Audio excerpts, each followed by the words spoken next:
Arsenal have drawn 2-2 against Sunderland at the Stadium of Light in what was a tough game. We're going to look back at the fixture and all the incidents. We're then going to take a look at the rest of the league as Man City gained on us by recording a very impressive victory over Liverpool at the Etihad. We're then going to take a quick look at our season so far and then look at the games to come. How will we fare, and do returning players help with these big games coming thick and fast?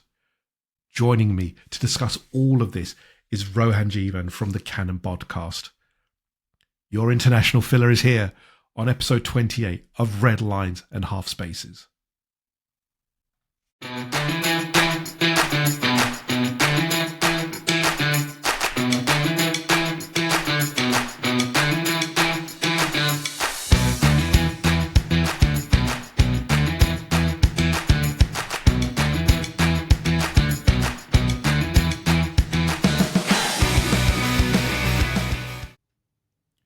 Welcome to episode 28 of Red Lines Half Spaces. I don't know how to feel about this one. It is always hard to do a show after Arsenal have had a difficult weekend, I would call it. To call it a weekend where we've struggled, yeah, I would agree with that. But I think a lot of discourse, and we're going to talk about with our special guest, as you can, if you're watching our YouTube channel, you'll be able to see him there. But if not, we'll introduce him in a minute. He deserves a full introduction because he's a legend. But yeah, it's a difficult one. Always talk about Arsenal when it's been a tough weekend, twofold, and we'll talk about the rest of the Premier League as well. But Arsenal drew 2-2.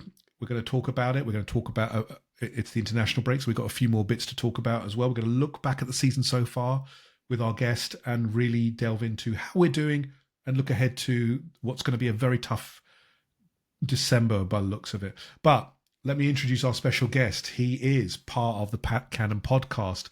He is one of the strategy experts on Twitter, recognized strategy experts. We have to call him that. He doesn't like tactico.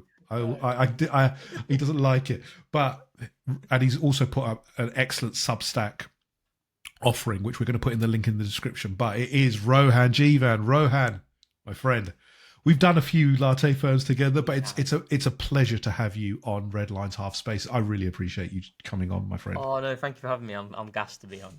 You know me, I love you. I love Faisal, all the boys there. Like, got so much time for you guys. So it really means a lot. Thank you. No, we're blessed to have you because we always want to, we do enjoy talking about Arsenal. You and I were talking about Arsenal off air, but it's always good to chat with one of the, the insightful ones. There's so many insightful people that we know on Twitter, but you're also one of them. If anyone is wondering, where is Joe? He's not here. Joe is currently, as we all know, moving house, and he is actually laying floors at the moment with his dad, who's a builder as well. So Joe, if you are listening after this, then I hope all those floor moves get done and your moving in goes swiftly. We look forward to having you back soon. But Rohan, let's dive into the content. So I'm going to share my screen. Let's do it. Make sure I do the correct one so I don't look like a complete numpty. Last time out, it did turn out 2-2 at the Stadium of Light. Rohan, when we previewed this, myself and Joe, and we were expecting a tough game. Yeah. Going into this, how did you feel as an Arsenal fan? I think most Arsenal fans felt this is not going to, Sunderland were one of the promoted teams, but I think they've demonstrated a really good work ethic. They've looked very good, especially away from home. That Chelsea result was a surprise, but they did really well in that. How did you feel going into the game against Sunderland? Were you confident, or were you like most of us? Look, this is going to be a tough game. We'd come on. This is the third game in 3 in a row of tough away fixtures, from Burnley away to going to Sparta Prague away, and then back to Stadium of Light. How did you feel going into the game? Yeah, I felt a bit nervous going into this game due to a lot of reasons. Like, I felt this weekend, and obviously it's not transpired the way that we wanted it to be, with Liverpool, Man City going against each other on the Sunday, and with us playing on the Saturday. I felt, before a ball is kicked at the Etihad, to go into that game with a potential 9-point lead on Man City and a potential 10-point lead on Liverpool. And that's the fan in you, isn't it? It's like looking ahead. You do it naturally, don't you? Yeah. You just look ahead naturally, but it's so bad of us because It's so bad. Like, literally at work, I was constantly thinking, I tell you what, if we win this game and, whatever result happens on Sunday, we're feasting. We're feasting. And, that's bad. but the problem is, right, yeah, and we all know it, but we get carried away with how things go. But the Premier League is a humbler. It always has been, it always will be. And it happens at times when you don't expect it to as well. And I think for me, though, where my apprehension came, it wasn't more the case of Sunderland, because personally, I'd only watched one game of Sunderland this season, so I didn't know loads about them. Caught the highlights, saw that they played well against Chelsea, but the only game I saw was against Everton, and that was on the Monday night before we played them. And they looked good, but I still felt that, I fancy us. But my apprehension kicked in when I looked at the options that we had up front, where, for me, it's like, not only are we thin in terms of forward line options, but it's the players we had there. When you look at Merino, you look at Trossard and Saka, these are players who do not have the ability to consistently stretch the back line. They don't have the pace. They don't offer us that ability to attack with depth. It's going to be a game that's a lot more ball to feet. So, with Mikel Merino at number 9, I feel like, as an emergency option, you need pace around him to compensate his lack of pace. We didn't have that. So I felt it was going to be it could be one of those games in which it becomes a struggle. But obviously we'll get into it, in which I felt there was a lot of positives, despite the result.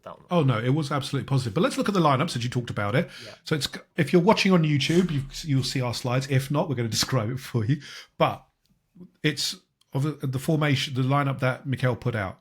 Raya in goal, there's absolutely no doubt about that. Timber, Saliba, Gabriel, Calafiori. Any thoughts on Calafiori? Obviously starting at left back. I don't think he had the best game, to be honest. I thought he struggled a little bit with, I don't know what it was, if it was the pace or it was just they realised that he was going to be a threat. So they actually mitigated his movements into the box, his, inverted runs. They did a really good job in actually mitigating his effect in the game. Rohan, what did you think? Because I thought I don't think he had the greatest game. So it's interesting, right? Because I felt with Calafiori, he didn't play well on the ball. He didn't play well off the ball in terms of defensively. I actually do think his movement in the final third created some really big problems for Sunderland in the second half. I don't know if you've seen, there's a comp that has gone around by Kimo AFC. And it looks at Calafiori. And it looks at Calafiori's movements and what he was doing to kind of dismark Mukiele to create the space for Trossard to play those really cute balls in behind for the likes of Zubimendi, Timber. But overall, I think I agree with you in terms of, like, if I'm looking strictly Calafiori on the ball, strictly Calafiori when we didn't have the ball, when we were defending, I felt it wasn't one of his best games, and he was quite petulant with a lot of the fouls as well, which was frustrating. And actually, I don't know if you remember the Newcastle second half. I didn't think Calafiori had a good second half. Newcastle, and he was giving away a lot of fouls. I wonder if it's just when someone exerts physically, a team goes physical, and which we will talk about the general approach, but Sunderland clearly did go physical. They were going to be long ball, get up to their big men. Obviously, they put Ballard up front. We'll talk about that in a minute. But I think he struggles with that kind of overtly physical, because Nordi Mukiele is a top class player. I really liked him at Red Bull, and I thought he looks very good, and I think he'll go further than Sunderland actually eventually. I think he'll. But I think Calafiori struggled against him in the match when he went up against him, and as you said, got very petulant, giving away silly fouls, needless things that we didn't need to do. But let's keep going. Zubimendi, Rice in the midfield, and then we had the front four of Saka, Eze, Trossard, and Mikel Merino, because we have no strikers, so we had to go with what we've got. So that front four, as you said, Rohan, did not really have the ability to stretch the Sunderland back line, which was obviously, as you can, if you're watching on YouTube, was a 5-man back line, and it was a true 5-man. The wing backs did get forward, but they were a deep block 5-man defence. I think we were struggling with the options that were given to us. I think, if we be very honest with ourselves, Eze, I think, is still getting used to Arsenal and the way we play. He has been a moments player where he has at Crystal Palace, he got the ball on the transition and bang, bang, bang, he was off. At Arsenal, I think he's still getting used to the rigor of receiving the ball, passing it off, moving, and making space. How have you viewed Eze in this game and Eze overall, Rohan? Because you see it more than we do. You've got that very tactical eye.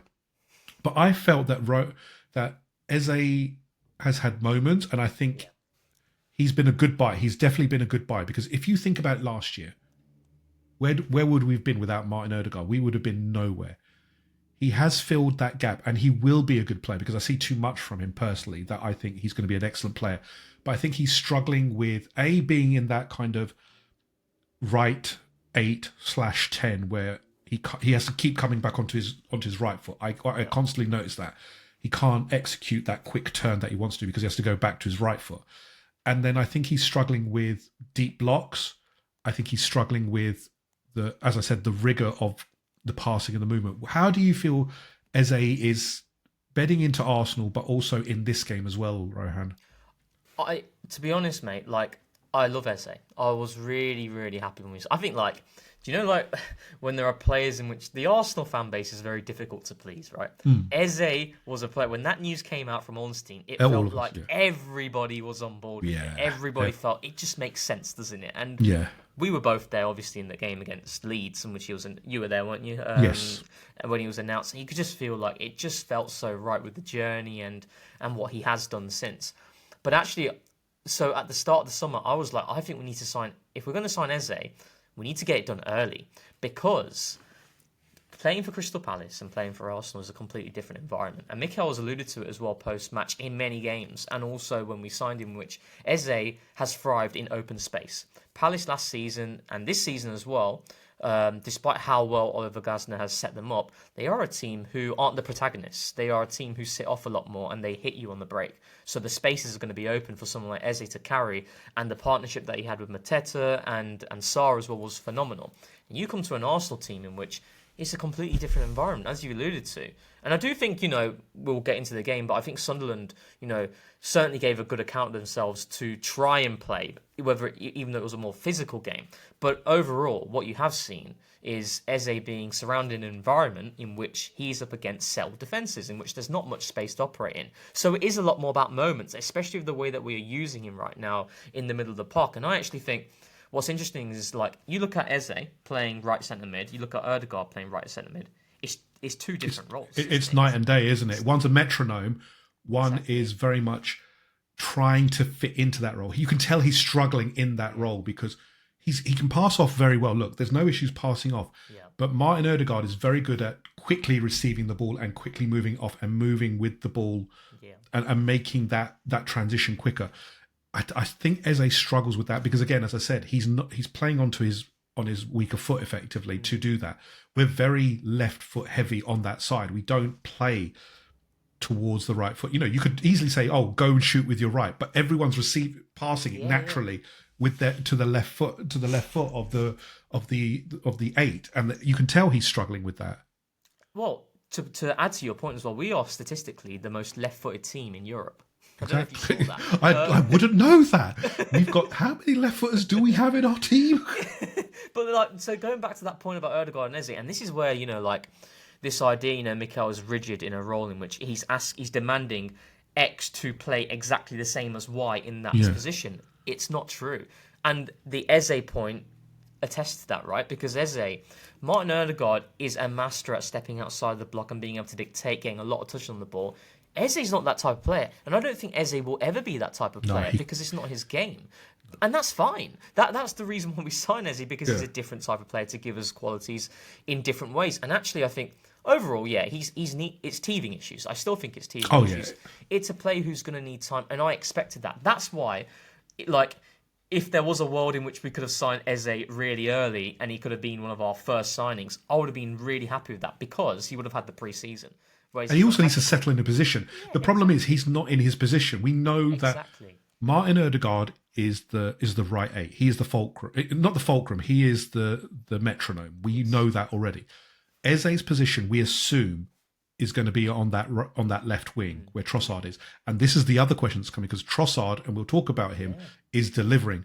So you can't but that's the position that he was supposed to be working through. Yeah. Just to add on that, right? Like just to quickly touch on the right centre mid and how he's interpreted that role and what we've been trying to do. I think what's been really nice to see, right? How many times has Eze been at the top of the box getting shots on goal? Oh, that goal against Palace was. Let's go through it, Yim. So let's not even look at the goals, right? So against Newcastle, he had three shots on the top of the box, right? West Ham, he misses a sitter. Do you remember? Yeah. He's missed quite a few actually. But it's law of averages, isn't it? So for me, mate, it's like I think when I look at Eze's performances right now, it's clearly a player who is going through teething issues, but at the same time, with his ball striking, with his capability, I feel like we've put him in scenarios in which he can influence the game, and it's not quite as I expect, but that's okay, isn't it? Because for me, it's law of averages. The more you keep putting a player in that position with his ball striking capability, I mean, against Sunderland, that one with his left foot in the second half, he's hit it so cleanly, it's just straight at the keeper. I think what's going to happen, and this is my perspective, Ryan, I'd love your perspective, is that as he gets more used to the system, remember Declan Rice, when he joined Arsenal, said it's a complete mind opener for me how we play. I get the Robert Pires vibe from Eze in that Robert Pires, when he joined, struggled physically. Now, that's not the case with Eze, but he's struggling tactically with us a little bit. But once he gets used to it, give him half a year. Next year, I think you're going to see one of the best players in the league because I think he's got too much quality. He's got too much of a brain as well to not be able to figure it out. And I think he's going to be one of the standout players, in 6 months or a year. But remember as well, for our viewers, he's playing Champions League work. He's playing at the very top now. He is at there is no, maybe Real Madrid, etc. But you are tactically and physically and in every way, you are at the top level. For him as well, this is we know it's his top peak. This is where he wanted to be. So in his mind, he's also maybe overdoing it because he wants to do well for his boyhood club. Yeah. All these things, mentality, learning all of this is probably just such a mind bender for him. How would you feel, Rohan, if you were joining Arsenal? No, but I'm saying that you were a player, that you'd done well, and your boyhood club had come for you in what would be probably your last big move. It is his last big. This was the move for him. This is his big move, and It's all a lot of emotion. We know that's a lot of emotion, but also as well, you're playing at every top level now in the Champions League, in the FA Cup. You are expected to win every game. It's not like Palace where you are the underdog, as you said. He has to go out there now and deliver in every game. That's a lot of pressure on someone who's not used to it, and it's a different mindset. And he's got an elite mindset. We all know that. But these things take time. Victor Gyökeres is still, he's getting better, but we see it as well. All players, Declan Rice, look at him now. He came as a 6. He is now well beyond that. Well beyond that. He's a true complete midfielder, I think, in my view. And I have no doubt that Eze will be the same. I think someone like Zubimendi is already a fit for the system because it's designed. Arteta had effectively designed a system that said, that's the player that I need. Drop him in, and it's like a glove. But Eze needs some time, I think. But he's got it. He has got it because he's scoring goals. He's making things happen. He's made moments happen. Yeah. I just think if Arsenal fans are putting it on him, saying, "Oh, he's not delivering," etc., then I think you need to look at it a little bit closer to understand what's going on and where he can be.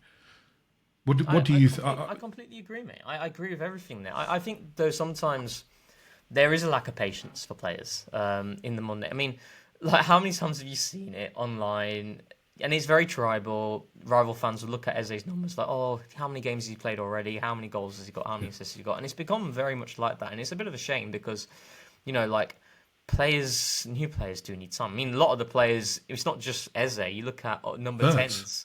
Wirtz. Yeah, exactly. Wirtz is not a bad player. He's not. But it's the tribal nature of us and looking at, look at Wirtz. Look how many goals he's got. Look how many assists. And it's the same for Eze as well now. But what I will say is, like I said, I can name you 10, 11, 12 scenarios in which Eze has had shots on the top of the box. And those are the areas in which we are clearly trying to get him into. And it's not been as precise as what we're expecting. But with the quality that Eze possesses, it's not a quality issue. This is just a case of, allow him to keep arriving into those spaces, and he will thrive. And my final point on this is actually what you've kind of mentioned about Eze's best position. I know Trossard's been fantastic. I think he's, in terms of performance-wise, forget about his productivity. His performances this season, I think, have been really strong. But I think we all envisage when Ødegaard comes in and the best version of Arsenal is Eze on that left-hand side. And I'm personally excited by that because I do think the angles do favour him a lot more there, even though I do like how we are using him now as well. So, but it's building his versatility, actually, because look, the fact is Martin Ødegaard has had a bit of a blighted period since last year. Yeah, we need him back. We need him. We absolutely do, because before he got injured, he was looking absolutely fire. But last year, as I said, if we lost Ødegaard, that was it. We lost all creativity and we struggled badly. This year, I think we've mitigated it. But I think, having Eze as that multifaceted player who can step into that role. Obviously, Ethan Nwaneri's there as well, and I think Ethan seems to suit it a bit better. But Arteta has favoured seniority. Look, Arteta clearly trusts Eze, because Arteta doesn't put a player in for most games if he doesn't trust him. Yeah. Put him in for, in the League Cup. Who did he was the only senior player who played in that one. Yeah. So he trusts him and he thinks that he's doing a job, because otherwise, as well as I do, Rohan, he won't start him if he doesn't trust him. So I think it's a testament. That front four, as you said, didn't stretch them too much. And I thought, unfortunately, Marino didn't have a great game. But do you think that the injury he got in the first half, which was pretty lengthy, it looked almost like a concussion type thing, but he got it on the back of his head. Do you think that affected him? Because he really did struggle in this game. I don't think he got the chances I don't think he made the movements that he wanted to. He looked a bit sheepish in the challenge.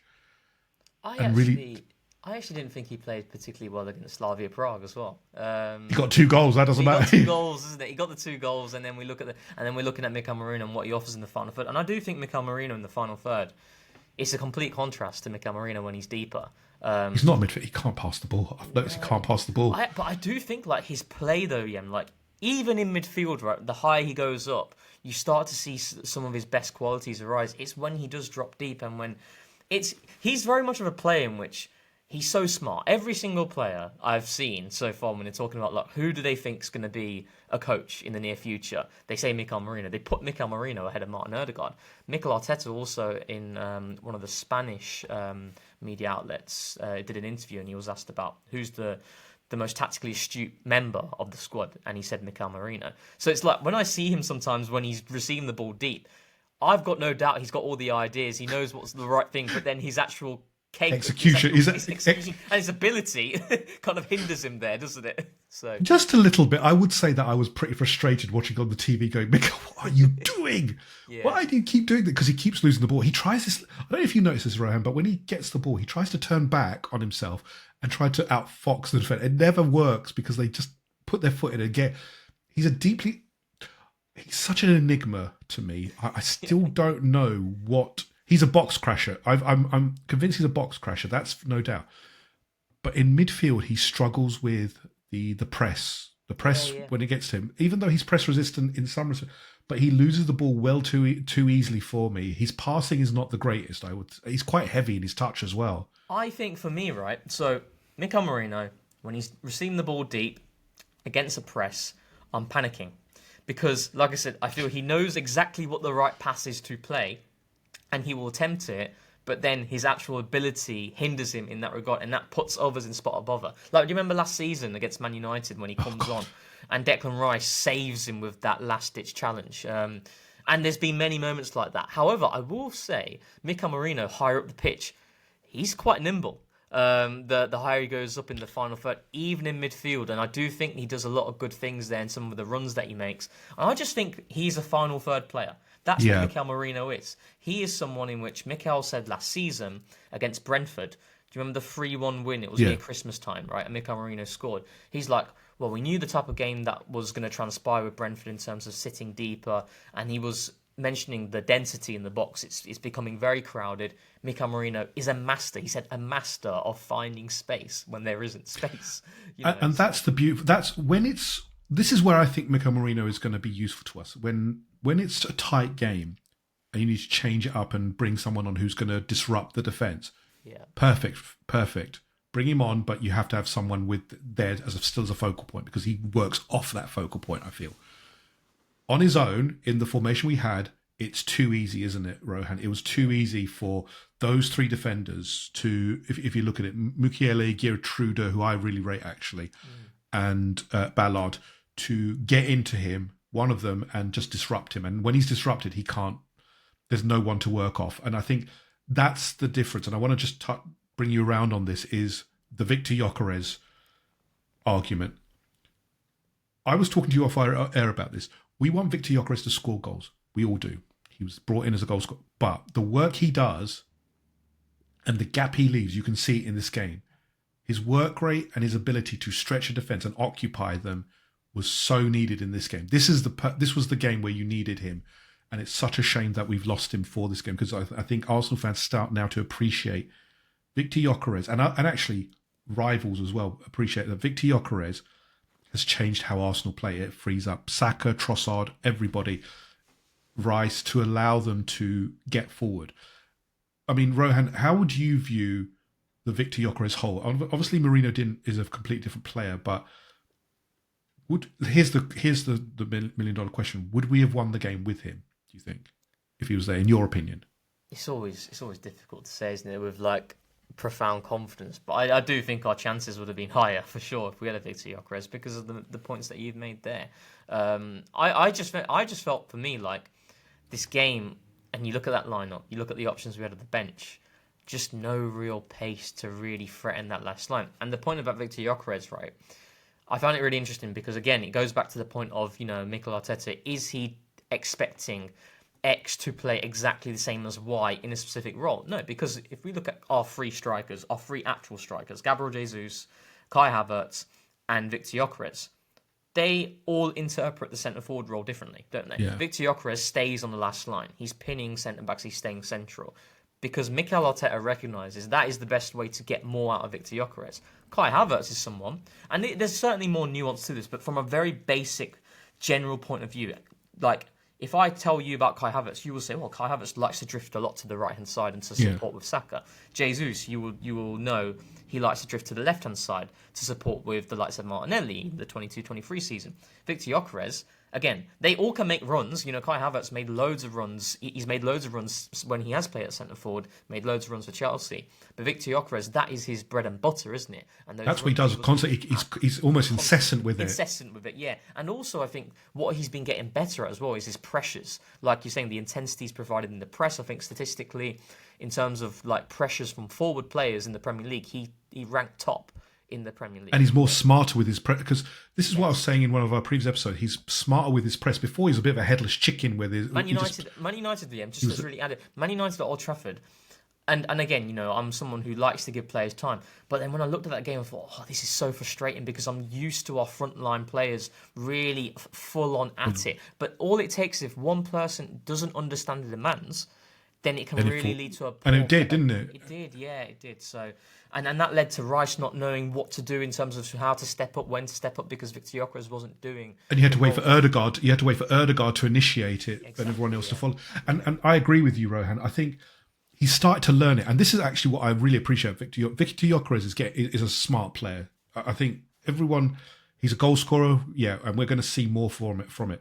But he's a smart person. He figured out, look, I can't press in this way. And he actually drops off the press and allows someone like Eze to initiate the press before he goes in. I think he's getting a lot... Every time I see him, he seems to get a lot better and better. And obviously he got that rest at Burnley and he looked top notch, I thought. I thought it was his best game by a mile. And I just thought, it's such a shame that we've missed him for...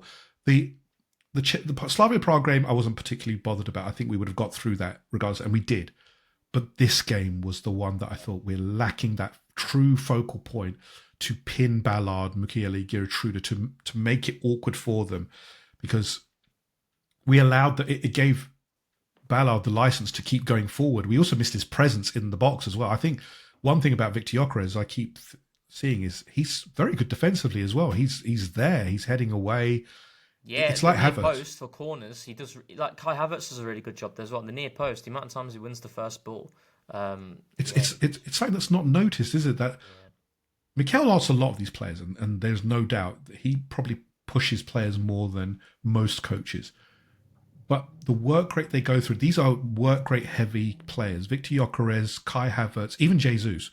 And maybe that's a little bit of a detriment because we're seeing now that they get these kind of muscular injuries. But it's part and parcel of trying to win this league. It's a hard league. But Rohan, Sunderland. Let's move on to the formation and how Sunderland set up. Sunderland set up with what they usually do: a 5-man back line, 3 very strong defenders. Mukiele, yeah, Ballard, who's a beast. When he left, he was tall, but he wasn't a beast. He's a beast now. Yeah. And Skinnier, weren't he? He looked skinnier when he was at Arsenal. He's built like anything now. Yeah. And Gertrude, who I just said, I really like. I think he looked a very good player at, I think it was at PSV or Feyenoord, one or the other. Yeah. And I think it was such a smart move. And I think both him and Mukiele are destined for bigger clubs, actually. No disrespect to Sunderland. I just think that... Keeper's decent as well, yeah. Oh, yeah, Rose. He's very comfortable on the ball. Where did they get him from? Do you know? I've no idea, but I've heard like he's rated quite highly. I as thought... a prospect. I think he's only 21 years old, so yeah. Wow, that's impressive. Isidore as well. Really liked his work rate. I thought he was really did initiate the press. Was hard in the press. We all know Granit Xhaka's quality. We know what he does. I didn't think he had the greatest game actually in this game. I thought he was actually, pretty. I thought Siddiqui had a better game actually. Siddiqui had a better game. I thought Lafay actually had a very good game against Yurin Timber, really harrying him. I thought he was really good. Bertrand Traore, I thought when he slipped over when he had that shot, I just thought, yeah, that's Bertrand Traore. That's the one I remember from the Aston Villa days and the Chelsea days. That's him. That's who I remember because he's got. If you look at Bertrand Traore. Big, as a profile, strong, yeah, got ability, but it's just again the putting all together. It just doesn't quite fit, does it? And it kind of falls apart. But I thought Sunderland their manager set up really well and knew how to disrupt Arsenal, which is, we talk about the long throw, mitigating the long throws. They put the advertising hoardings on just a little bit further. How did you view how they set up? It was a deep block, but it was kind of like Crystal Palace where they could break really quickly and press really well. Their press was actually very good, wasn't it, Rohan? Well, that's where I want to go to because I think, to be honest, mate, when you look at the formation and you see it's a back 5, you see it's 4 in midfield and 1 up top, sometimes it does it a disservice because I don't think Sunderland came into this game with the idea of playing in a deep block. That's certainly not what happened in the first half. No, what happened definitely. In the first half, and you're talking about them pressing, Sunderland pressed us man-to-man. Man-to-man. If you watch it back, when Eze's dropping deep, who's following him all the way in? It's Dan Ballard. Ballard's following him all the way in, right? And they're going 1v1 across the entire pitch. And what does that provoke? It provokes long balls. And this is why I talk about the loose ball game. I've said this many times on Twitter because, for me, mate, when we go to Newcastle, I see the narrative that comes out of Arsenal always going to Newcastle with the mindset of trying to physically battle Newcastle. We don't want to. It's the game that it's what the game becomes. The game is provoked into what I call the loose ball game, in which you got Team A and Team B, right? Yeah, and Team A is Arsenal, Team B Sunderland. So we have the ball with David Raya at a goal kick, let's say, and they're pressing man to man. They're eliminating all the short passing options. You can still back yourself to play against that pressure and believe, we can still be better 1v1 with the ball on the ground. But most teams go long because it's the safer option. So we go long. And what does that lead to? The first ball. It's a physical exchange between one of their players and one of our players. And then what happens after that is a second ball scenario. But it might not stop there. It might be a third ball scenario. It might be a fourth ball scenario. This is what it's like a washing machine. It's going up and down, up and down. And let's say Sunderland win the ball, and then they go back. What do? They go long. So then it happens again, and so on and so on and so on. And that's what they wanted to do. They constantly wanted to make it a physical battle. Yes. They constantly pushed Dan Ballard forward almost onto the defensive line, threw it forward and waited for that second ball, third ball, and their players were alive. They were like this. And to be honest, we knew this was kind of coming because after Champions League games, there is a bit of a haze. We all know it. There's a little bit of a rustiness that we struggle with because, again, we've travelled. You've played a game in a hard game. Sunderland played, obviously, on the Monday night, and it was a hard game. But the Champions League is a different level when you've travelled, new stadium, all of this kind of stuff. And they wanted to play that loose ball game where they threw it into the, it made it uncomfortable. We're better at it. Yeah. Old Arsenal, where you had Socrates and Mustafi, would have crumbled in 2 minutes. But do you know what it is as well, Yems? It's like the reason why Sunderland did that is because as strong as Arsenal are physically, Sunderland are thinking, what is the best way in which we can unsettle this Arsenal team? It is by not allowing them to have the ball and dictate. And the only way in which you do that is if you press. If you don't press, you're pinned deep and deep and deep. And as good as Sunderland are in terms of how they have been this season defensively, Arsenal will find ways through. And we did find ways through in the second half because we were the biggest change. So I don't know if you saw Calafiori's comments post-match, and he was asked, what was the thing that Mikel told you guys in terms of what changed it and the second half response? And obviously he's not going to reveal everything, but Calafiori said, well, one of the big things was we need to win our duels. There's no hiding away from it. But do you know what I know it's like joked upon, but if it's a loose ball game, yeah, the only way in which you're going to be able to control the game is if you win the second ball, the third ball consistently. Because if you do that, then you can play your football. So you can't play your football unless you win. And you assert yourself in the game. Exactly. That's the difference. When we started asserting ourselves in terms of that, Gabriel, very assertive when he can be, he'll dominate. I also think that, again, I come back to Victor Gyökeres. Without him, it was much harder to assert ourselves physically again because their defenders effectively were free, weren't they? Dan Ballard thought, well, yeah, I can actually go and have a walk around. Yeah. And I can go against Eze. If Gyökeres was there, I don't think he could have. I think he would have had he would have had to go to Gyökeres and said and pin against maybe him. That gives us the free man in midfield then, so this is maybe going back to your point of Victor Gyökeres. If someone like him was on the last line, would Sunderland have been as brave to leave players 1v1 at the back? Maybe not. And if you don't leave players 1v1 at the back and you have an overload, well, football's a numbers game. That means somebody's going to be free somewhere in the middle of the park. And it's usually Saka. Saka's been the one who's found more space this season. And Trossard as well, but more to the degree Saka, because I think Saka has, when he's triple team, he's typical triple team now. That's the typical thing. But now this season, because Victor Gyökeres has occupied those defenders, I found he's got more space to operate. He's had more dribbles than last season. And I think that game showed without him, it's a real struggle. Saka got the goal, but Ronaldo was pretty much pinned against him and was, obviously got a lot of yellow card. Did get the yellow card eventually. A lot of gesturing, as they do against Saka. Honestly, I thought, when are we actually going to get a red card for the stuff that Saka does in terms of? Yeah, that's a good question actually. When has the last time has it been in which the fullback has got a red card?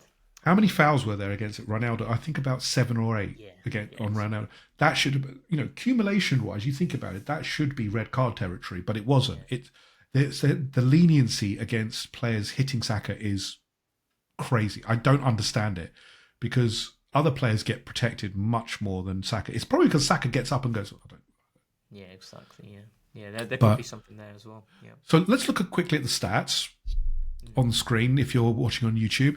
Sunderland with 35%, Arsenal 65%. We kind of expected that we would dominate the ball, but as you said, it was a loose ball scenario. So Sunderland did well in terms of the first half, especially in the first half. Expected goals 0.44. Arsenal for Sunderland, 1.91 for Arsenal, which was actually a pretty decent, return. And it's just, we'll come to it, but it's a shame how many shots we had and how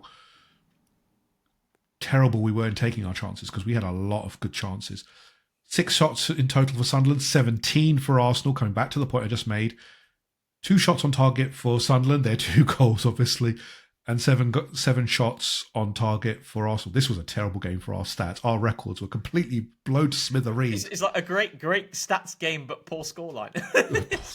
I know. But obviously 2 shots on target is not good for Arsenal. That's almost doubling up our recent shots. Yeah.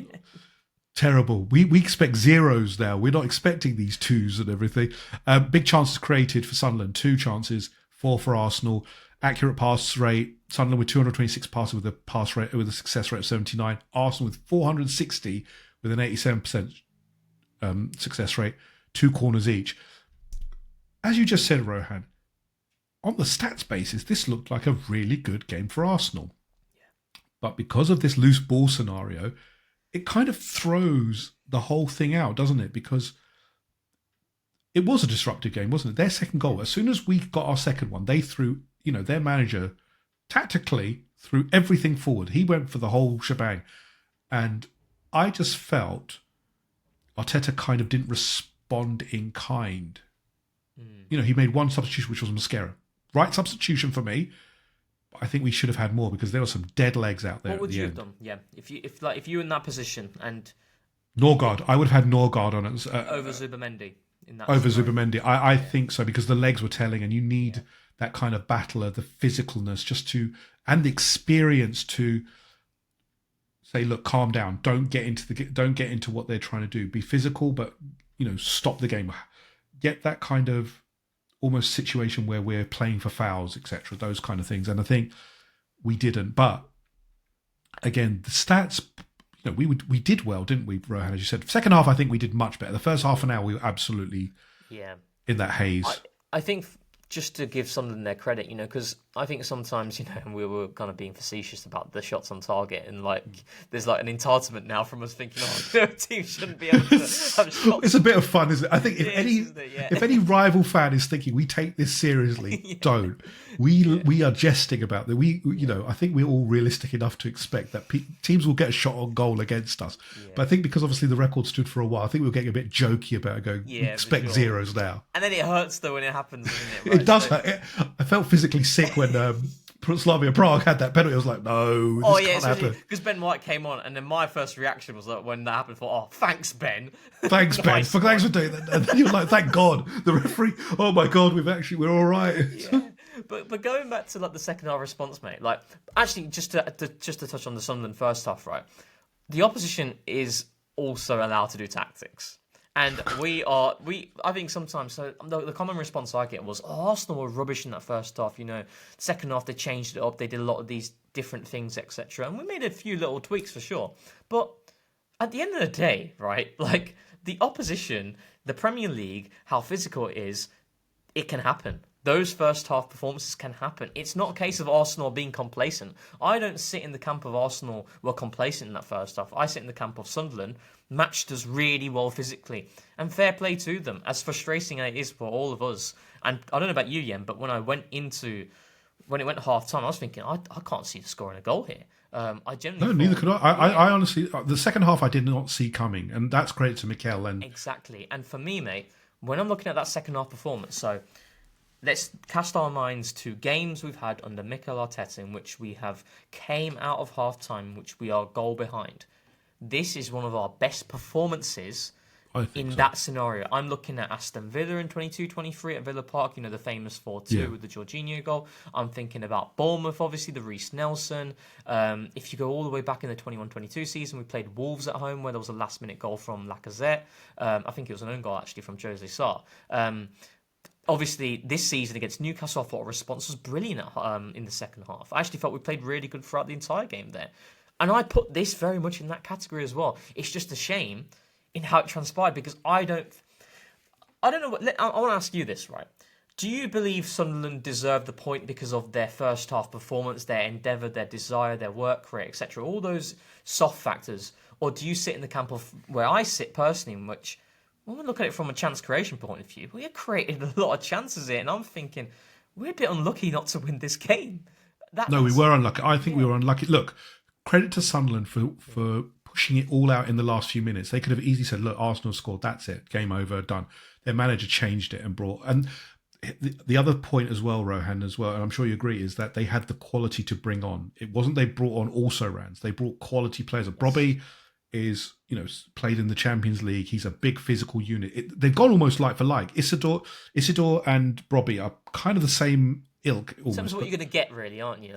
Physical, works hard, and will make a nuisance of himself. Nothing. They're both the same. And I just thought that we had the better chances. And I think, again, we come back to our chance taking is still a bit of an issue. I still think we struggle with. We create a lot of chances, but do we take them? And are we effective in our ball striking? There's very few players in our team who are effective ball strikers, and that's still a concern to me. But we create the chances. We should have won this game. We create them better chances. They created, their first goal came from a bouncing ball effectively, and Dan Ballard steamed through and got the goal. Their second one, about a bit of miscommunication. We'll talk about it, and they got the goal. Who had the better quality chances? We definitely did.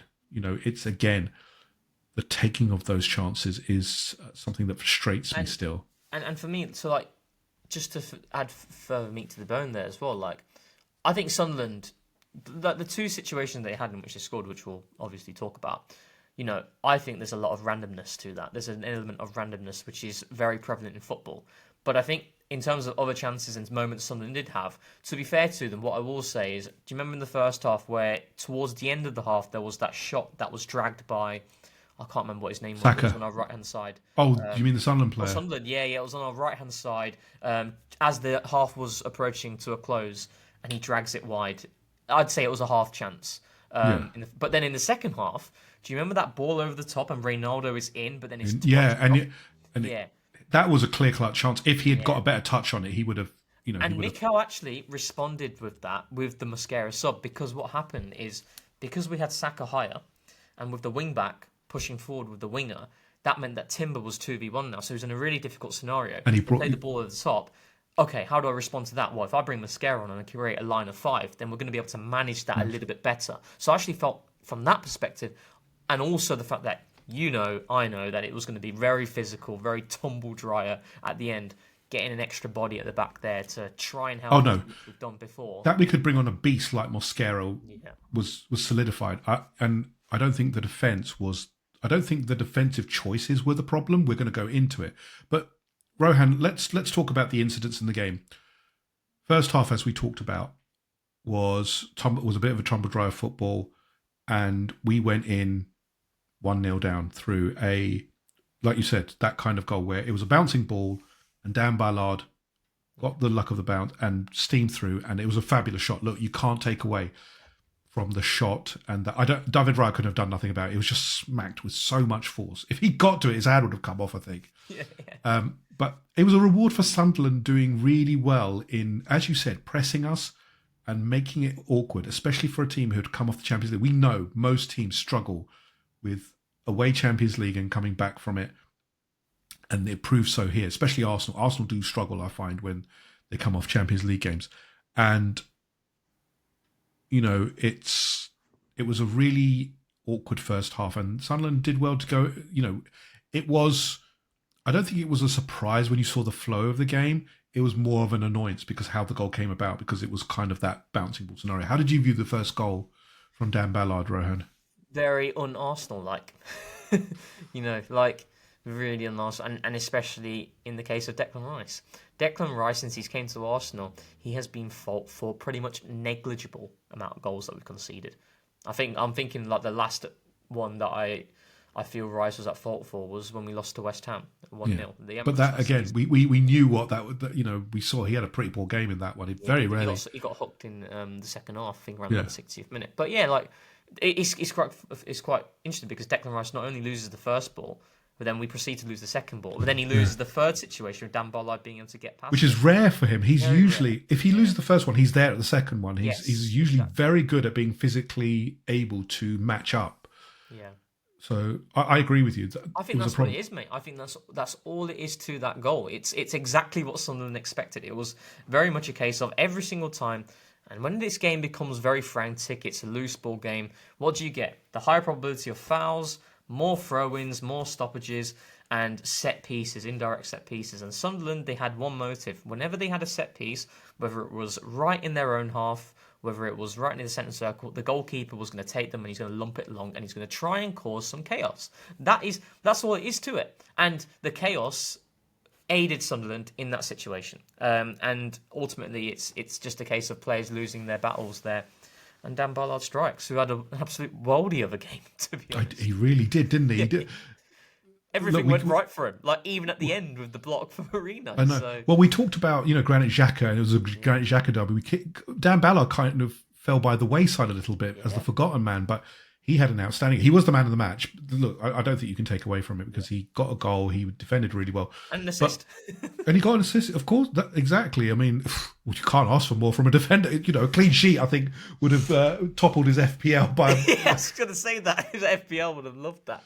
I know, but second half we go in second, and as you said, second half we make adjustments, and Mikel comes and makes the adjustment, and we get back into the game through a really well done goal from Bukayo Saka, scoring from the tightest angle and it was definitely needed. But it was a reward for us being much more proactive in the second half. I thought the moment we came out in the second half, we were on it, and it didn't take long, did it, Rohan? We were a lot more bouncy. We competed better, as you said, and Saka started to become more influential in the game and create problems. He had a first half, that shot he hooked wide when he was coming from the left, but that goal was really nice because there was nowhere else to put it. It was the only way he was going to score, and his finishing is absolutely top notch.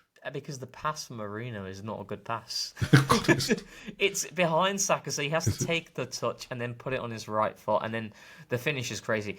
There's not many occasions in which the goalkeeper's beating at his near post, but he just simply cannot stop it. That is very much that goal. You can't blame the goalkeeper there. He's hit it so cleanly. It's gone past him without him being able to react quick enough.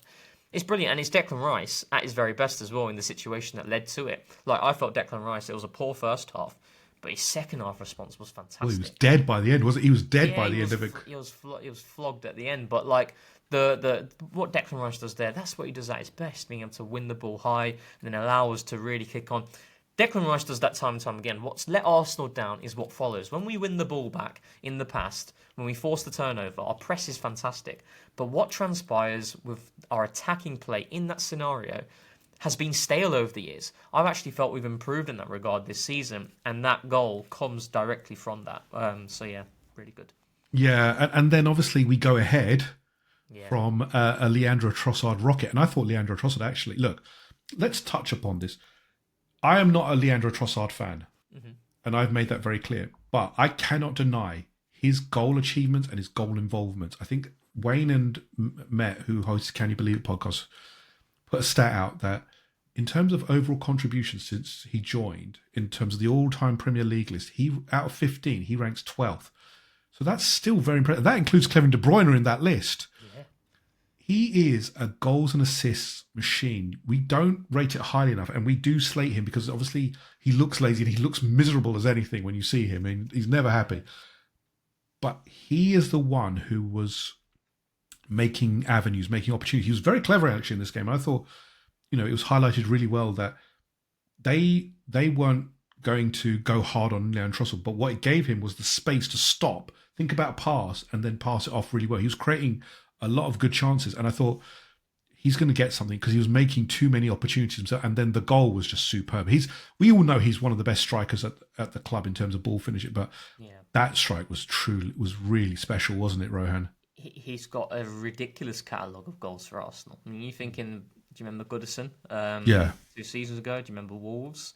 Yeah. Clutch goals. Again, we call it clutch, don't we? And he is clutch, isn't he? These are also goals that are breaking the game open. These aren't the third, fourth goals in which, because I personally do think, like if a player scores 12 goals over a season, but they're the third and fourth goal every single time when the pressure isn't on. Yeah. I don't think that holds as much weight as someone scoring 8 goals, but those 8 goals are defining moments. Yeah. By the book, the 14 goals looks better, but the 8 goals is someone that shows to me is producing when it really matters. And the finish is ridiculous. I don't know if you recall Arshavin's goal at Old Trafford. Yeah, it was like that, wasn't it? It was. I mean, we lost that game. I remember it was an Abu Diaby own goal to lose. I remember that game so vividly. But the finish was ridiculous. And I think we've got to give Calafiori credit as well because his run is what does create a little bit of that space. Yeah, the little bit of space that he needs just to come inside. Extra yard to then be able to take the strike. And again, it's another finish in which it's not like in the top corner, but the way he's hit it, it makes sense. It was only going to once he let it go, it was only going to hit the underside and it was going to drop in. That was the only way it was going to, and the keeper was absolutely beaten. There was nowhere. And you know what it is, mate? It was deserved in that scenario because it's quite funny because the hardest chance that we had, that's not even a chance really. No. Was what we scored because before that we had the Zubamendi moment which he runs through. We had the Timber moment. We had the Zubamendi hit the bar. Eze hit it straight at the keeper. Saliba, we've had Saliba. 5 chances I've reeled off there. Not just chances, high quality chances which we should have scored. Look, if we be very honest, if we take all our chances, we should have been 3 or 4 up. Yeah. Realistically, but we didn't, but we needed this goal. This goal again, I keep saying it clutch. It was truly needed because look, you could tell we were more proactive, but we needed the output from the game to show that.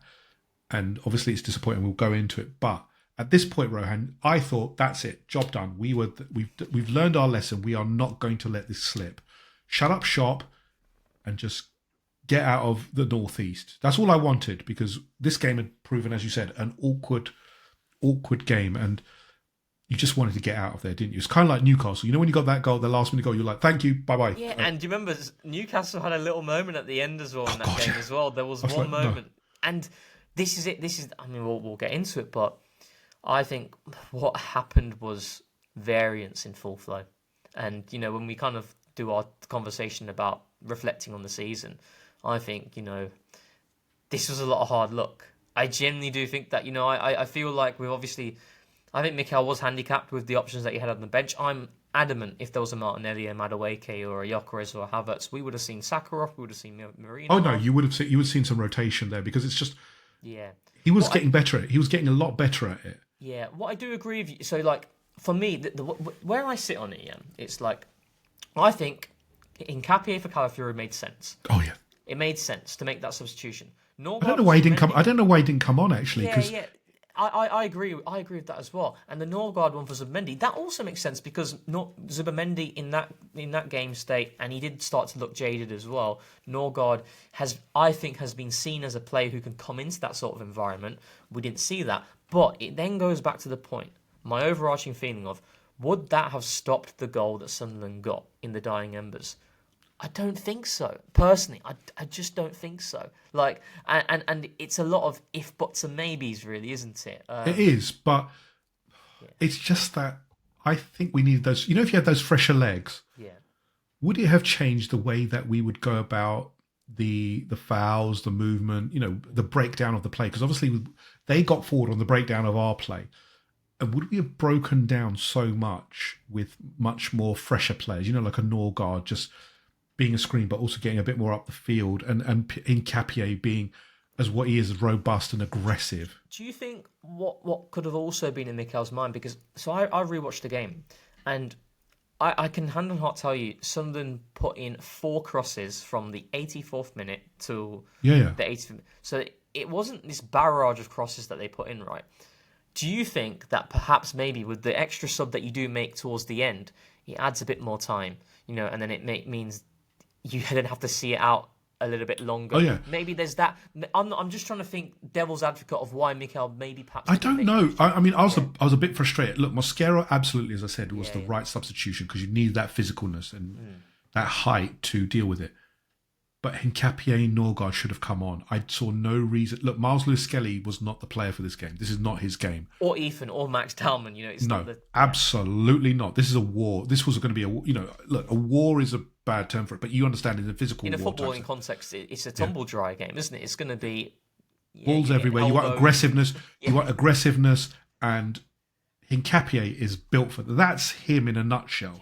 Because I've seen him. He doesn't get dribble past. He's an aggressive player who I really like. I want to see more of him, because I think he looks really good. But as well, Norgard is an experienced physical player who could have at least offered us something else when those balls were thrown in. And it's ifs and buts, as you said. But we had the players there to change the context of the last few minutes, if I call it that. Not necessarily from an attacking sense, but from a physical and freshness perspective for me. Yeah, I hear that. And that's the problem. So let's talk about that last minute goal. Where to start? Go on. Do you want to take us through it? Well, Sunderland were trying to find the situation to put the ball in. I don't know if you can recall it, but they're recycling it. Then they move it back to the centre. Then they recycle it back out. Then they move it back to the centre. And then I think they just... Honestly, the first ball that goes into the box, it's a nothing ball. I think he's miskicked. I think he's mistimed it. And Dan Ballard gets on the contact. And I am generally not worried at all when he makes that header. I'm there thinking, night and day. Yeah. And I see Raya come out, I thought, oh. Yeah, this is where it started. This is where it started, isn't it? Yeah, I thought, right, this is going to be close. And then it happened so quickly. But if you look at it, Ian, I cannot emphasise just how unlucky this is. Not only is the finish ridiculous, the attempt of a finish ridiculous from Probby. That for me makes the chance very unlikely with what he's trying there. Then you've got someone like Gabriel, who obviously it happened against Walter as well, with him trying to buy the foul. But we know what Big Gabriel's like. He's elite in those situations. Yeah. And then you've got David Raya as well, who times those situations really smartly. And then to further compound it, Brobbey gets the shot off and it hits Gabriel's head and then goes in. I genuinely think this is very unfortunate. Yeah, it was a confluence. It was a confluence of events that, but it happens with us, doesn't it? That it never comes from an amazing shot or something like that. We're never beaten by good play. It's kind of like ricochets and bits coming off and all of this kind of stuff. It's usually our own making. We are our worst enemy, aren't we? If you look at the Walter goal, the Walter goal came because what? Gabriel was not strong enough into the challenge. We know that he's stronger at that. The Haaland goal, Gabriel was hot-headed from the at that point in the Man City game. Went forward, got absolutely caught out, and then Saliba was struggling as well. Yeah. We are our own worst enemy. When we're on it, you can't touch us. Masters of our own downfall. It's Arsenal, isn't it? It's Arsenal in a nutshell, generally. Yeah. But this, unfortunately, led to, as you said, a phenomenal effort from Brobbey. Again, he tried it, went for it, because he probably thought, look, I'm not going to get it out the other way. And obviously they scored in the last... It's an intuitive moment, isn't it? It's something that happens so quickly. He's not thought about that at all. No. He's not had time to think about it. You just react to the situation. And unfortunately, it's just a really frustrating end to it. But what I will say is, David Raya, for me, is massively at fault there as well with coming out. But listen, when you look at the season, you think of some of the games in which David Raya has won us, Man United away in particular, I think, so I think, when we try and crucify someone for their mistakes, let's not forget also what they have done in terms of winning us points as well, which David Raya has done. So, yeah. And then just to close this out, Rohan, a lot of Arsenal fans have been like, "Oh, that's it. It's terrible. We've drawn some." Crisis mode, as usual with Arsenal fans. We don't do anything by halves, do we? It's either 0 or 100. We don't have a 50-50 there. But in the context of the season, I'm looking at Sunderland. I'm thinking this is a tough team. There are going to be teams who are going to struggle because they're well set up, lots of good players, physical defence, and they've got something about them. Yeah. And I don't think it's cut and dried that the big teams will go there and they'll win because again you look at it and they made it a tumble dry game. They know how to dislodge teams. Yeah. I think a point, it's not great, but it's not bad either. It's the manner of it though, isn't it? It's like I think you could stomach it a lot more if that goal came in like the 78th minute or something. Yeah. The fact that it happens in the dying embers, which is then further compounded by the miss that we had at the end. Yes, oh God. we forget. Saka puts it on a plate, doesn't he, at the far post for Calafiori, and then Mikael Marino's not able to. I mean, I knew Mikael Marino was going to score. The amount of players Sunderland had on the line there, there was no chance it was going to go in. But yeah, I think the way it happened, and also the fact that it's like when you play really well in that second half, you feel like it's frustration at that we're not getting what we deserve. Yeah, but then just to, and maybe I don't know if I'm kind of like looking a little bit more macro level, and I'm thinking of the season. I think, right, and correct me if I'm wrong, there are certain games this season in which I'm looking at Man United, Liverpool, Man City, Newcastle, and Sunderland. Right, so Man United at Old Trafford. Personally, I felt we scammed a win there. I didn't think we deserved 3 points. Right? No, I think it was a point game, right? Liverpool is super unlucky. I think we should have won that game, actually. If we had been bolder, I think, in our team selection, we would have actually, I think, won the game. But let's just, it's like, I think the boldness and things like that, that's an argument to have for sure. But like, even just in the context of that game, I think the draw was the fair point. Yeah. And then you've got the Man City game. Now, I felt in that second half, the game was coming to a dead end. I didn't see a goal coming, and then Martinelli comes with a moment of magic. That worked in our favour. Against Newcastle, we were fantastic. But the goal, the winner, does come in added time. So, and then the Sunderland game has worked against us. So when I'm looking at everything as a whole, the variance has hurt us in this game against Sunderland. But equally, there have been other games this season which it has benefited us. So, we could have been. Look, the Premier League this season, I think, is one of the weirdest ones I've seen for a long time because, as you said, if those games had gone the other way, we would have been massively down by now in terms of we would have been high, but they're not, and we're ahead, and we deserve to be where we are. I'm not saying like we've been fortunate throughout all of those games. What I'm saying is the points that we've collected over those 5 games in which, Yeah. things could have gone for us or against us, what's transpired, I think, is a point return that probably is pretty fair with everything that's happened. No, I think it is. I think, as you said, it's the manner of it. You can't stomach it as much. But look, it's a draw. And if we look at the Premier League table, which if you're on YouTube, we are just flashing up here. Arsenal's still ahead. It's got a little bit tighter at the top. Not much, but Man City beat Liverpool quite handsomely at the Etihad. Let's just talk about that, Rohan. I think it was a masterclass by Pep in that game. I thought Jeremy Doku was on a different planet to most of the players. Look, Haaland got the goal, and it was a really good striker's goal in terms of he positioned himself well, and his header was just beat Marmadashvili all in time. It shouldn't have done, but he's on that level at the moment. But I thought Jeremy Doku... Yeah, he was hands down man of the match, wasn't he? Oh, he was just a different... Jeremy Doku's another frustrating player because Jeremy Doku, if he could put it all together, would probably be the best player in the world. Well, this is it, isn't it? So for me, I actually thought Jeremy Doku had a really good game at the Emirates as well against us. I thought he played really well. Yeah. He has always been that guy. When you look at a winger, Jeremy Doku has it. He has it. It's always been a case of, can you put it together?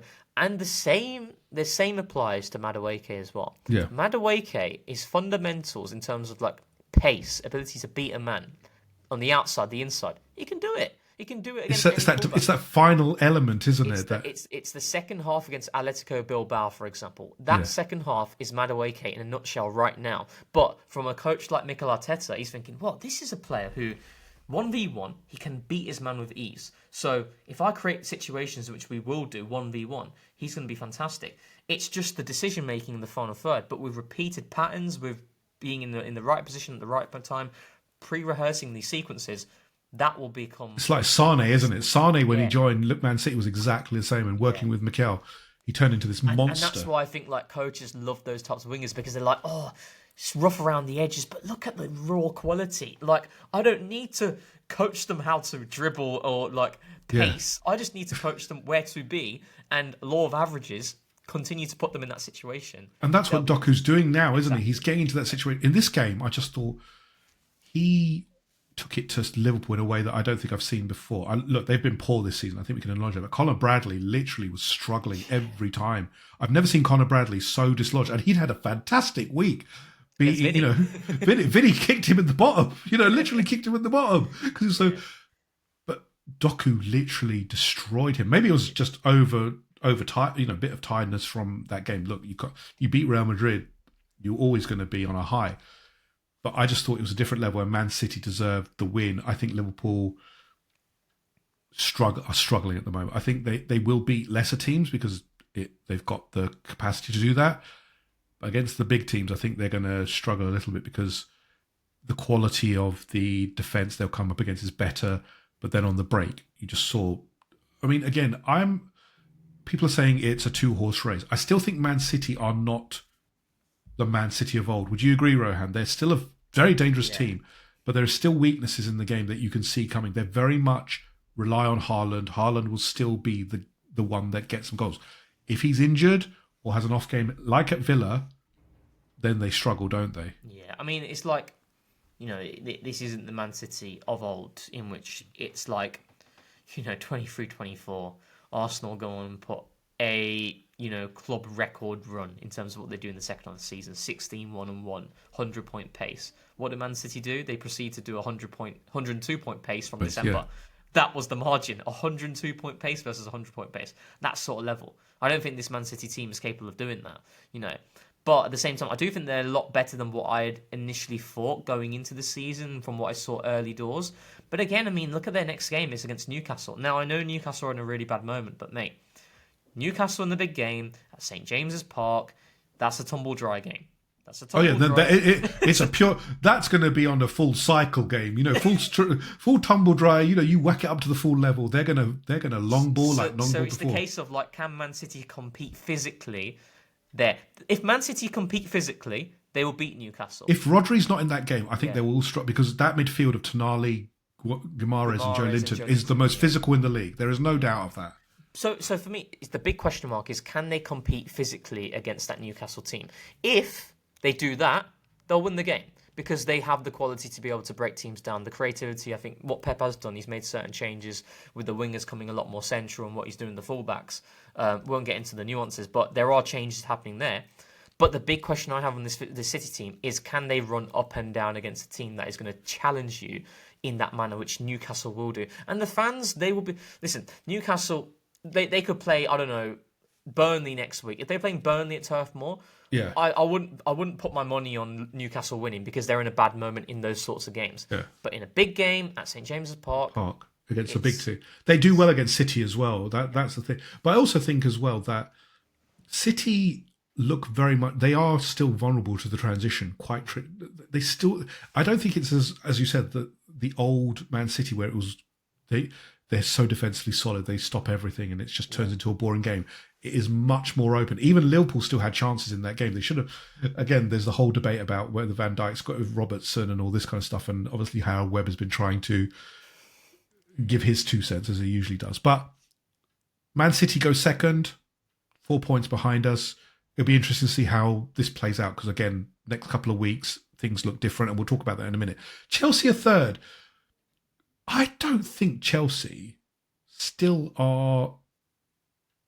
I still think they're too inconsistent, Rohan. I don't see consistency because I don't know what Chelsea's going to turn up 1 minute to the next. The one against Liverpool was fantastic. Yes, like but then I've seen the Sunderland game, I just thought, what is this? I think Chelsea, the amount of investment, the amount of turnover in their squad season in, season out, it denies you from having continuity, really, didn't you? I think every team in Premier League history that have won the league title, they've required continuity, and I don't think the environment at Chelsea has allowed that to happen. And also, I think, I see Chelsea play 1 week, then the next week, and it's a completely different team. It's also that they... Yeah. Look, for me, they don't have the experience and they don't have the old head who could... Look, the centre-backs as well, I don't think. No, I don't... As well, you need that kind of experience. Look, Arsenal have Gabriel, that they have players who have played there for a number of years, who understand the rigours of the Premier League. When you're playing with a lot of young players, and Chelsea have this, obviously, philosophy of 24 and under, I still think to win the Premier League is very, very hard to do with players who have an experience and are not a little bit older, who are a bit stronger, who have... The mindset is slightly different. You've got good players. Look, Chelsea have got very good players, but it's clear they've got a buying philosophy, and that philosophy does not allow them to buy a 26 or 27-year-old, which could probably help them steady the ship a little bit, which is why I agree. I think they will struggle with consistency and when the games pile up a little bit more. And also, let's be honest, their Champions League run is the most...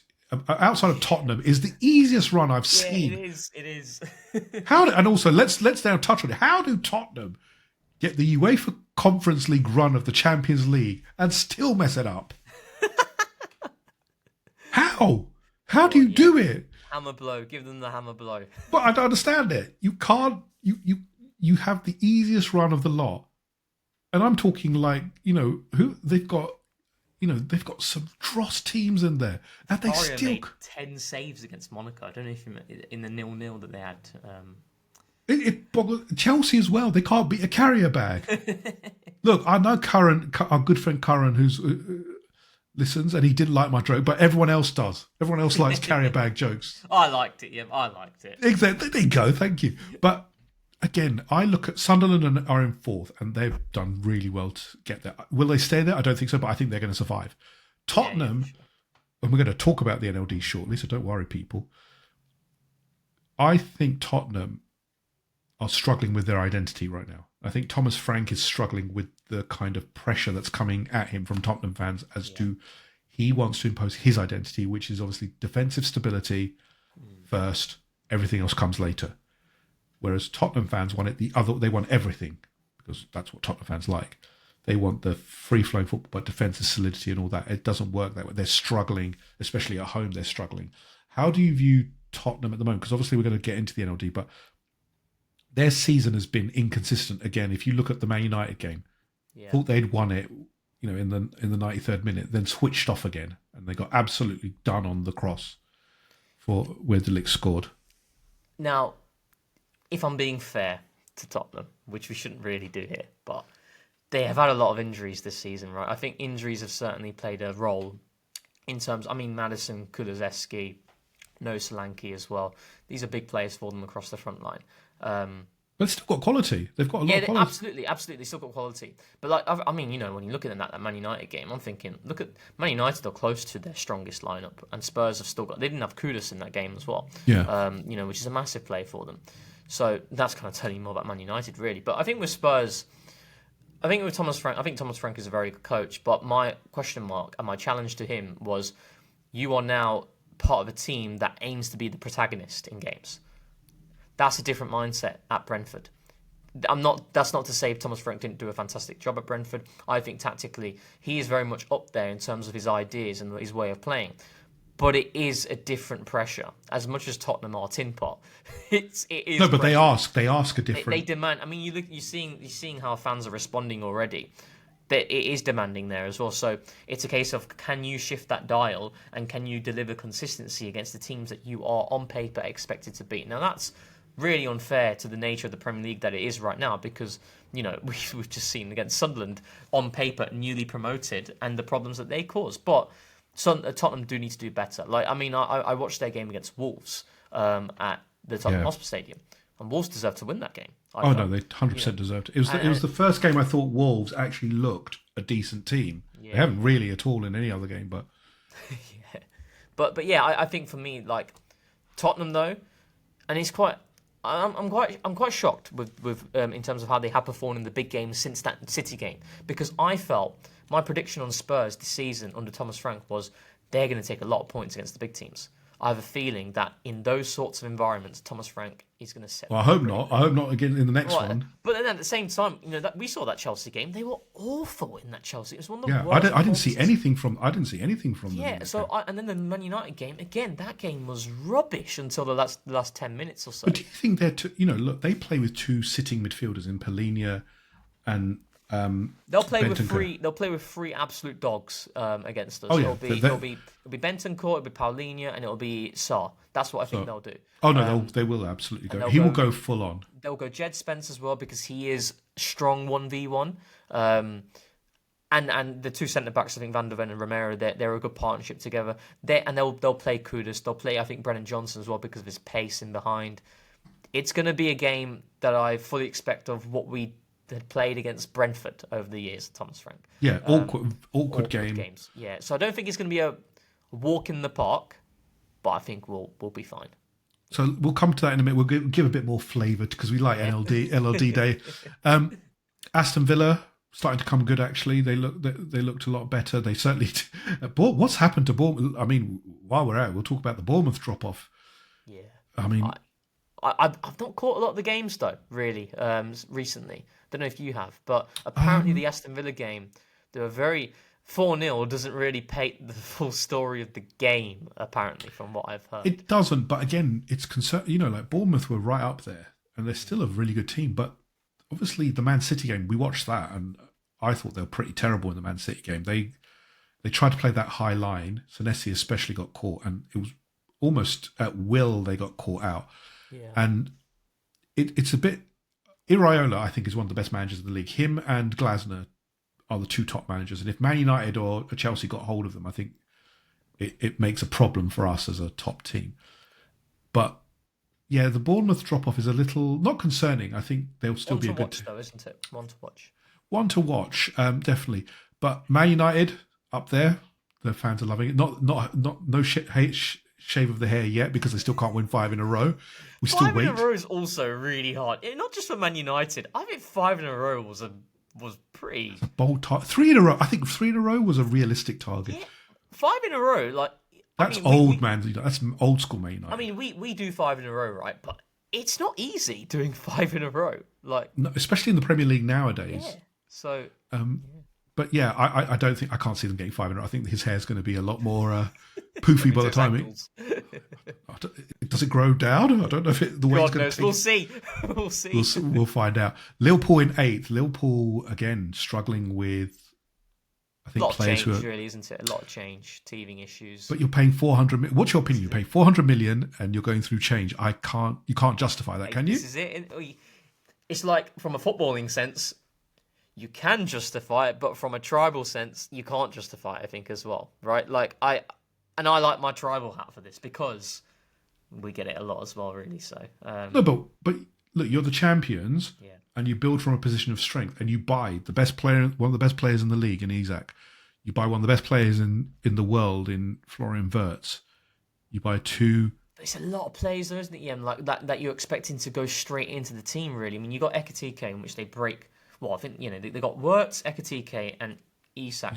They're all like in top 5 of their most highest transfers in Liverpool's history. Yeah. And then you lose a generational talent in Trent Alexander-Arnold. Well, let me ask this question of you. Yeah.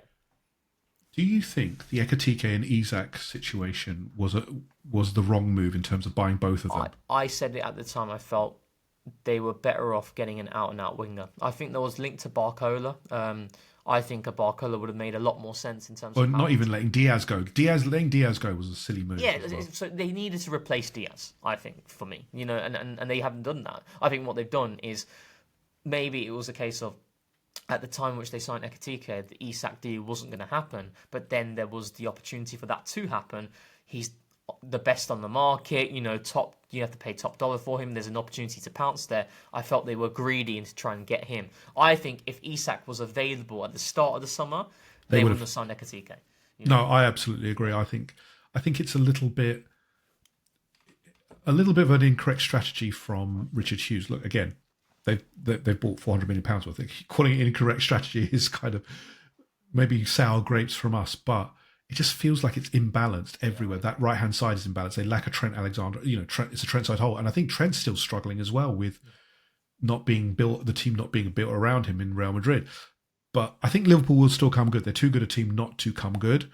But if you look at the rest of the Premier League, it's, Wolves, I think, are destined to go down. I can't see them not going down. Burnley, although Burnley are 17th, I still feel they're too yo-yo again. Burnley, Leeds and Wolves for me.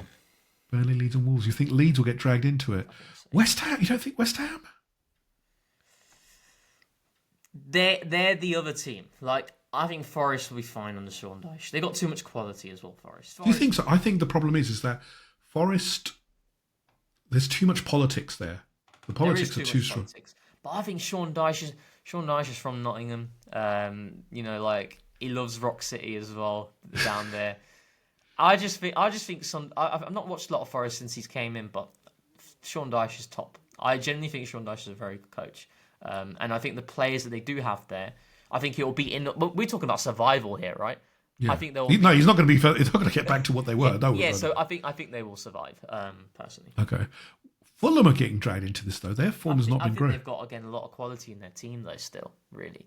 And Newcastle are down there. This is a surprise that Newcastle are down there despite having some good results. They're 14th.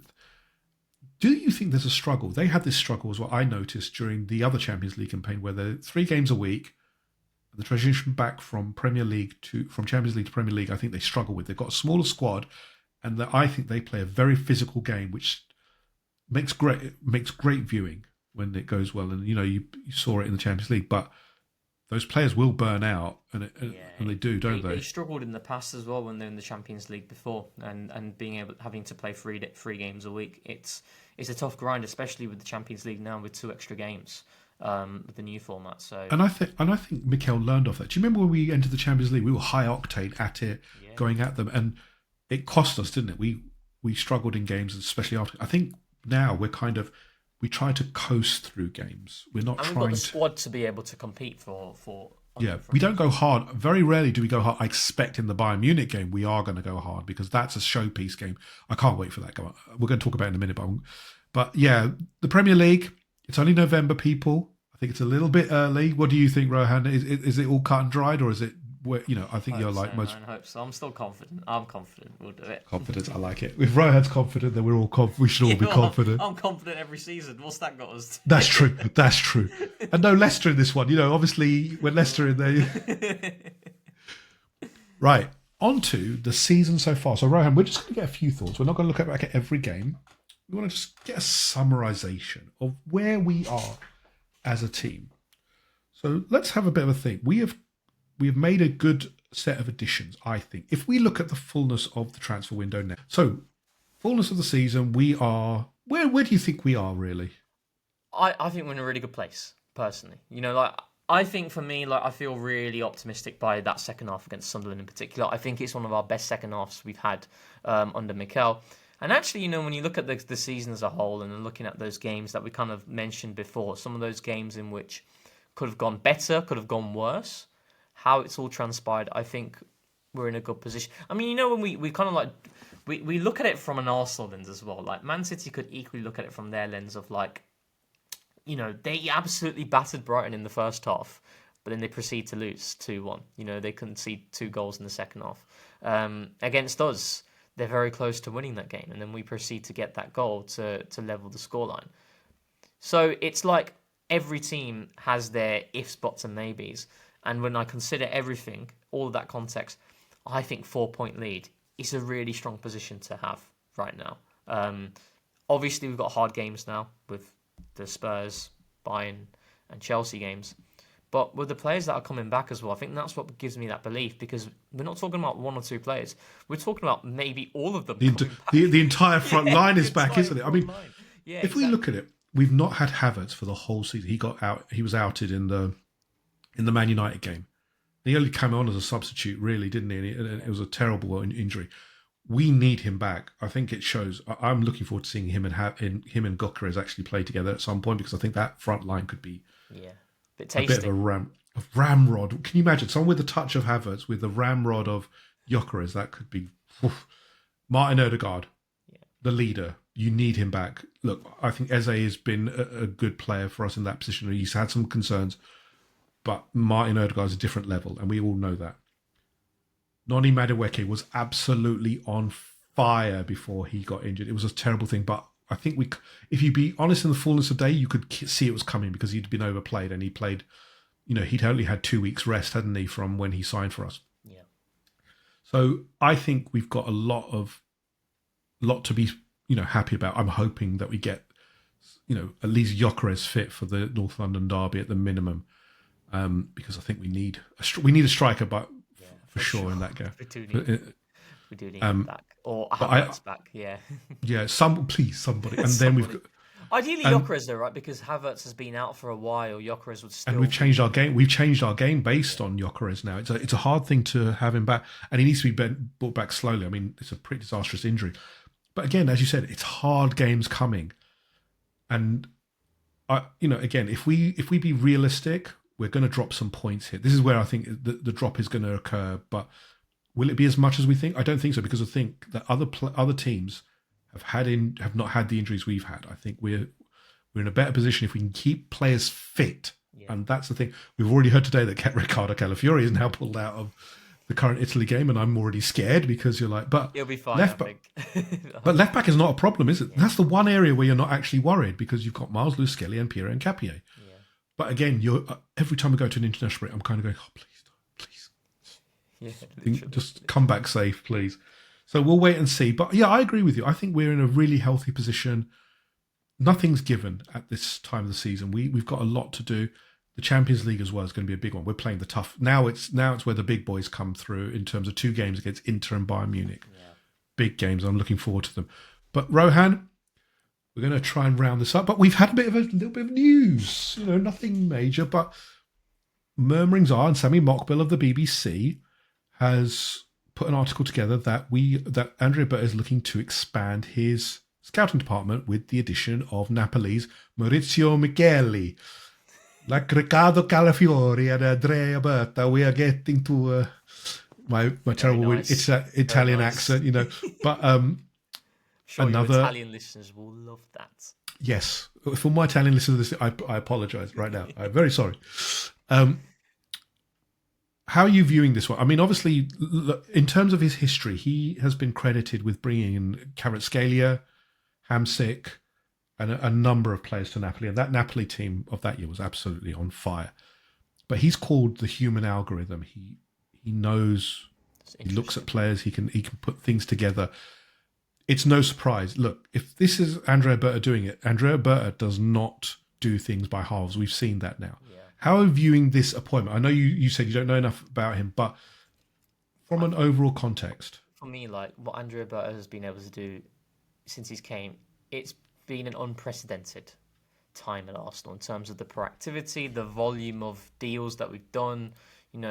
That's something that I'm not used to as an Arsenal fan. It's not something that even the oldest of Arsenal fans are used to, really. So it's We're like used to changing one. We're used to one player. to one player, and it's happening right near the end. It's just so. We're used to Raheem Sterling coming and us going, no. And I think, I look at this squad and the way it has been built, it was with contingency in mind. In forecasting events of injuries occurring because of how the Premier League has become, the number of games, the intensity.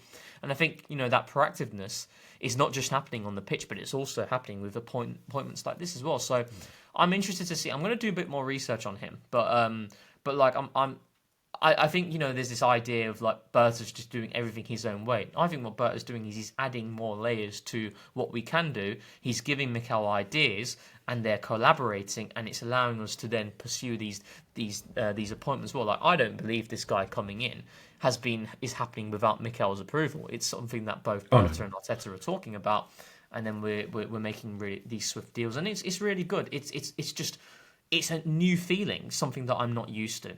But definitely. What efficiency in the transfer department. This is not what we do. We don't do this. But look, we're going to, hopefully this deal gets done, because I think we did look at someone else before. Who was it? The Juventus director. Tog Nuzzly or something. And that one fell through. So obviously if nothing's a done deal yet, but obviously Berta is looking out. But for now, we'll see what that happens. But I think we're going to wrap it up there. Thank you very much, Rohan, for loved it, man. Giving us your presence and helping me out as we look back at the game and the season. Where can people find you? Obviously we've talked about the Camphouse Cast, but they can also find you on X. Obviously, can you let us know your Twitter handle so people can get more insightful? Yeah, no, I appreciate it, man. Thank you for having me, and it was a great chat. Always love talking to you. It's been just a footy discussion, really, isn't it? It is, and we got look outside of a podcasting environment, and it would just be like, just a discussion. And also as well, look. Let me understand this. Rohan has been putting long form views of games out for a while, but he's now moved it to Substack. Yeah. I would advise you to go and have a look at that. It is a really good read. I've been lucky. I've started to read it. Oh, thanks. And I've enjoyed it.